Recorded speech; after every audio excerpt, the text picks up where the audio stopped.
Life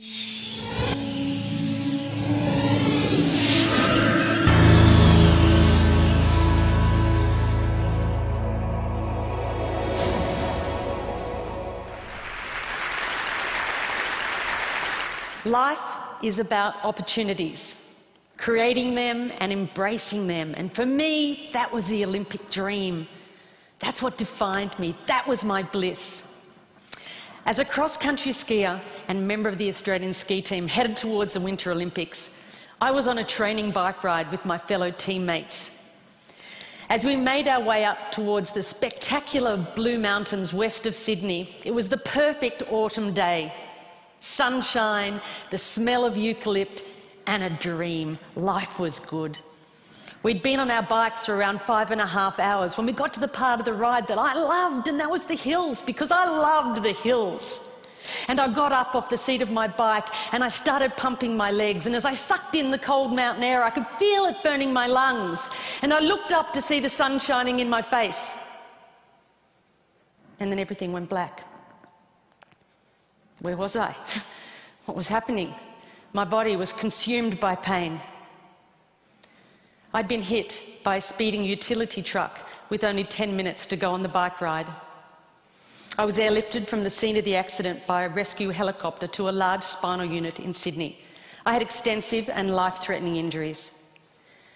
I'd broken my neck and my back in 6 places. I broke 5 ribs on my left side. I broke my right arm. I broke my collarbone. I broke some bones in my feet. My whole right side was ripped open, filled with gravel. My head was cut open across the front, lifted back, exposing the skull underneath. I had head injuries. I had internal injuries. I had massive blood loss. In fact, I lost about 5 litres of blood, which is all someone my size would actually hold. By the time the helicopter arrived at Prince Henry Hospital in Sydney, my blood pressure was 40/0. I was having a really bad day.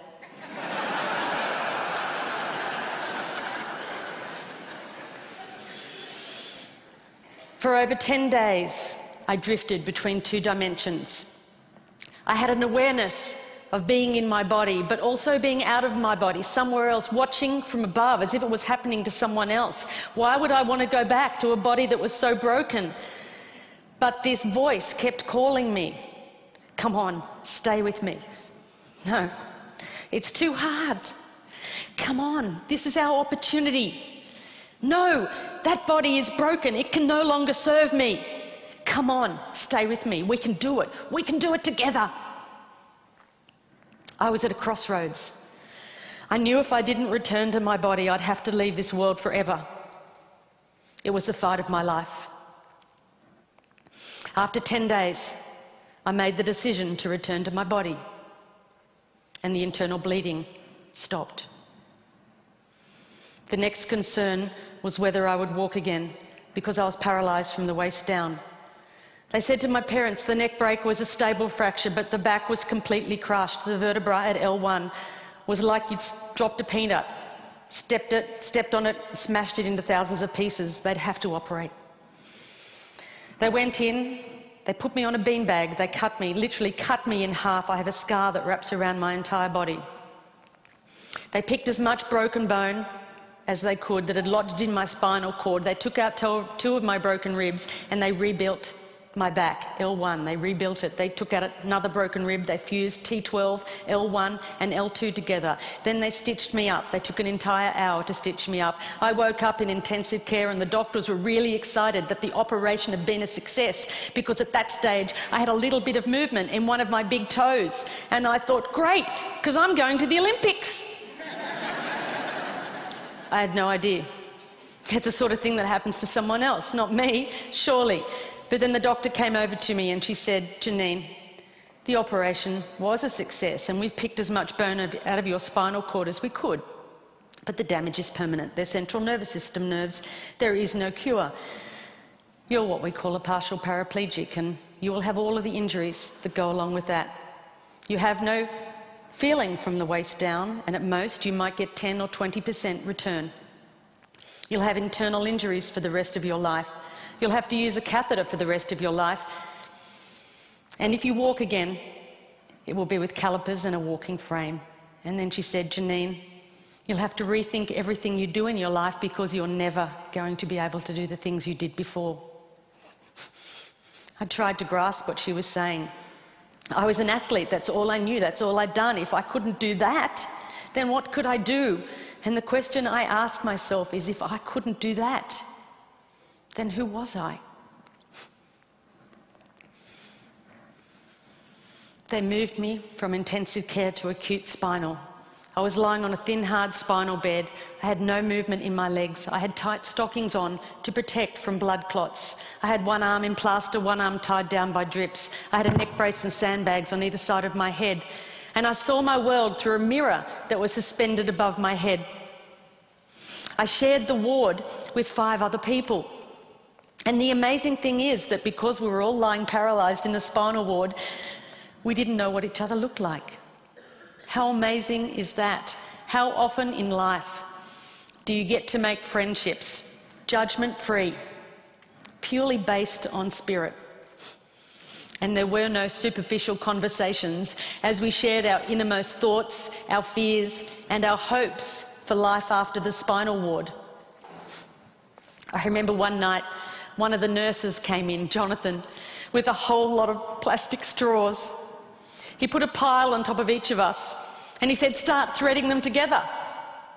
Well, there wasn't much else to do in the spinal ward, so we did.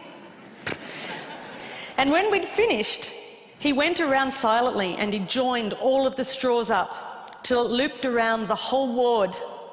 And then he said, "Okay, everybody, hold on to your straws."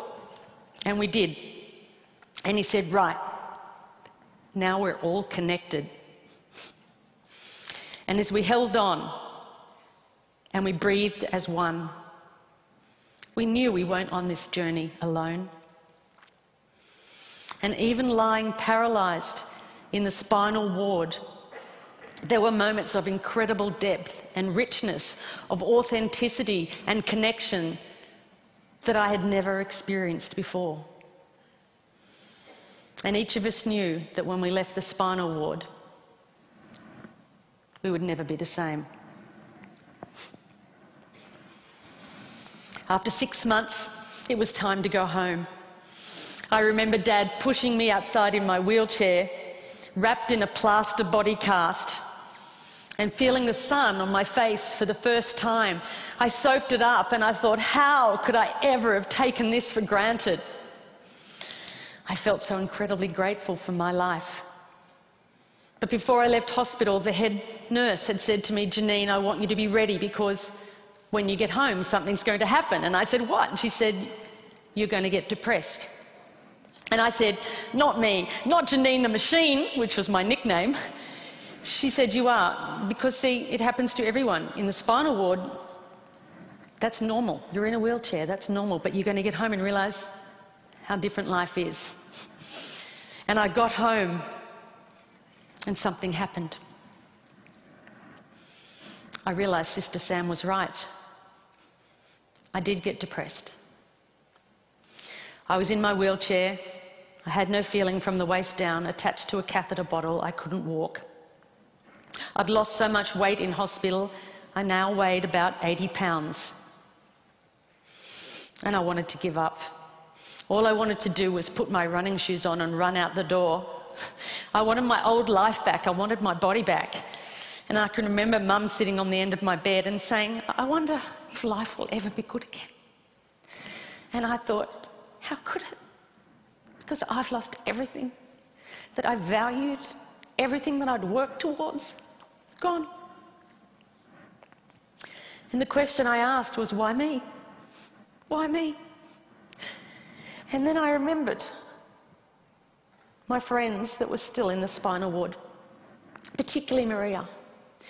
Maria was in a car accident and she woke up on her 16th birthday to the news that she was a complete quadriplegic. Had no movement from the neck down, had damage to her vocal cords and she couldn't talk. They told me, "We're going to move you next to her because we think it will be good for her." I was worried. I didn't know how I'd react being next to her. I knew it would be challenging, but it was actually a blessing because Maria always smiled. She was always happy, and even when she began to talk again, albeit difficult to understand, she never complained, not once. And I wondered, how had she ever found that level of acceptance? And I realised that this wasn't just my life, it was life itself. I realised that this wasn't just my pain, it was everybody's pain. And then I knew, just like before, that I had a choice. I could keep fighting this, or I could let go and accept not only my body, but the circumstances of my life. And then I stopped asking, why me? And I started to ask, why not me? And then I thought to myself, maybe being at rock bottom is actually the perfect place to start.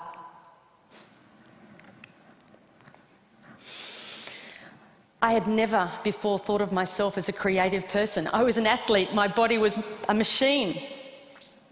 But now, I was about to embark on the most creative project that any of us could ever do, that of rebuilding a life. And even though I had absolutely no idea what I was going to do, in that uncertainty came a sense of freedom. I was no longer tied to a set path. I was free to explore life's infinite possibilities. And that realisation was about to change my life. Sitting at home in my wheelchair and my plaster body cast, an aeroplane flew overhead. And I looked up and I thought to myself, that's it! If I can't walk, then I might as well fly. I said, Mum, I'm going to learn how to fly. She said, that's nice, dear. I said, pass me the yellow pages. She's passed me the phone book. I rang up the flying school. I made a booking. I said, I'd like to make a booking to come out for a flight. They said, when do you want to come out? I said, well, I have to get a friend to drive me out because I can't drive. Sort of can't walk either. Is that a problem?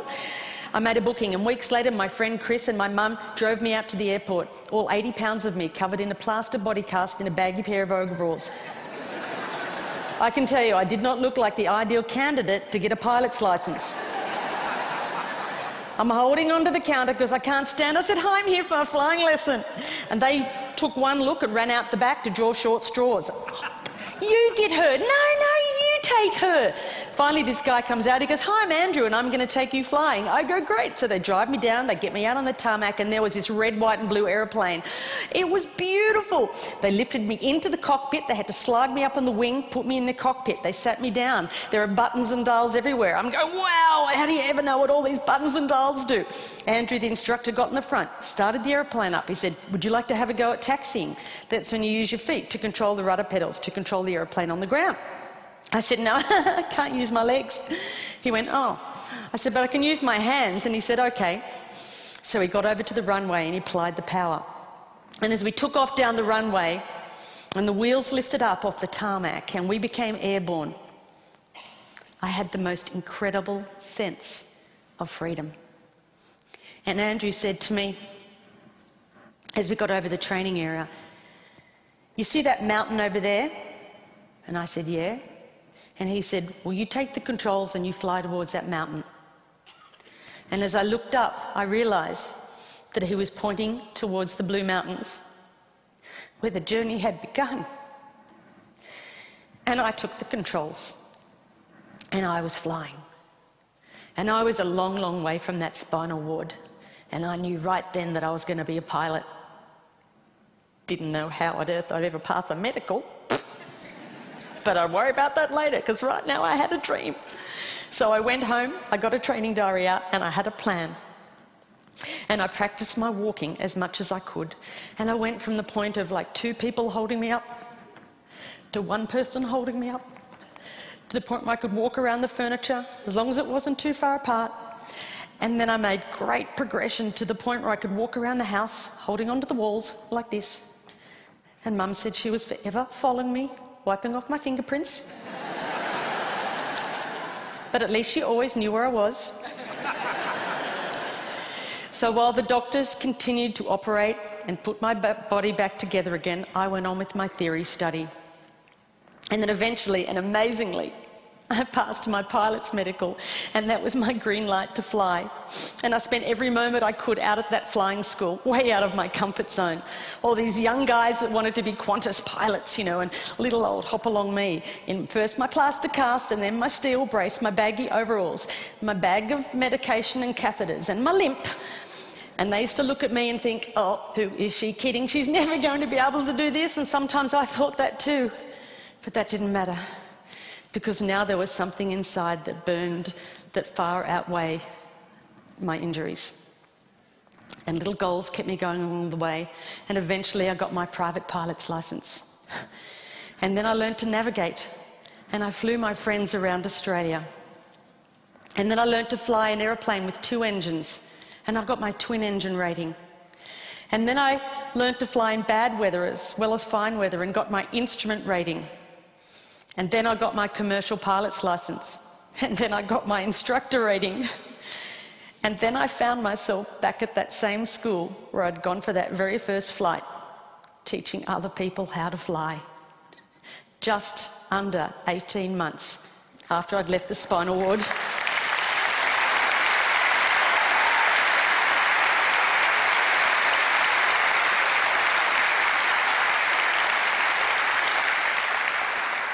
And then I thought, why stop there? Why not learn to fly upside down?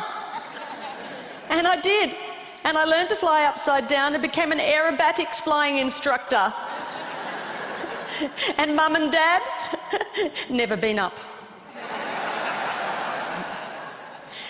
But then I knew for certain that although my body might be limited, it was my spirit that was unstoppable. The philosopher Lao Tzu once said, when you let go of what you are, you become what you might be. I now know that it wasn't until I let go of who I thought I was that I was able to create a completely new life. It wasn't until I let go of the life I thought I should have that I was able to embrace the life that was waiting for me. I now know that my real strength never came from my body. And although my physical capabilities have changed dramatically, who I am is unchanged. The pilot light inside of me was still a light, just as it is in each and every one of us. I know that I'm not my body, and I also know that you're not yours. And then it no longer matters what you look like, where you come from, or what you do for a living. All that matters is that we continue to fan the flame of humanity by living our lives as the ultimate creative expression of who we really are. Because we are all connected by millions and millions of straws. And it's time to join those up and to hang on. And if we are to move towards our collective bliss, it's time we shed our focus on the physical and instead embrace the virtues of the heart. So raise your straws if you'll join me. Thank you.